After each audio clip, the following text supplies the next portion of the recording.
आहे बाळासाहेब ठाकरे यांची शिवसेना, ही आहे उद्धव ठाकरे यांची शिवसेना. शिवसेना ही धनुष्य बाणापासून ते मशालीपर्यंत कशी बरी पोहोचली? 1960च्या महाराष्ट्र मुक्ती संग्राममध्ये महत्त्वाचे योगदान देणारे बाळासाहेब ठाकरे यांचे वडील प्रबोधन ठाकरे हे होते. त्यांचा जो काही हिंदुत्ववाद होता तो सौम्य म्हणजे सॉफ्ट प्रकारचा हिंदुत्ववाद होता. 1960 मध्ये बाळासाहेब ठाकरे यांनी मराठी माणसांच्या अस्तित्वासाठी शिवसेना हा पक्ष तयार केला, परंतु त्यांचा हिंदुत्ववाद हा तीव्र प्रकारचा हिंदुत्ववाद होता.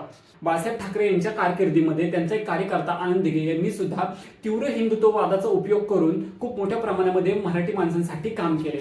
मराठी माणसांचे अस्तित्व आणि हिंदुत्ववाद ज्या मुद्द्यावर शिवसेना हा पक्ष तयार झाला होता, त्या पक्षाचा मुद्दा हा उद्धव ठाकरे यांच्या काळामध्ये पूर्णत्वास गेला नाही. त्यामुळे उद्धव ठाकरे यांना खूप सारे नेते सोडून एक दुसरा पक्ष तयार केला. ज्या मुद्द्यासाठी शिवसेना पक्ष तयार झाला होता तो उद्धव ठाकरे यांच्या काळामध्ये मुद्दा बाजूला राहिल्यामुळे शिवसेना हा पक्ष फोडला गेला. तुमच्या मते शिवसेनेचे दोन भाग होण्याची कारण कोणती आहेत ती आपल्याला कमेंट बॉक्समध्ये नक्की कळवा.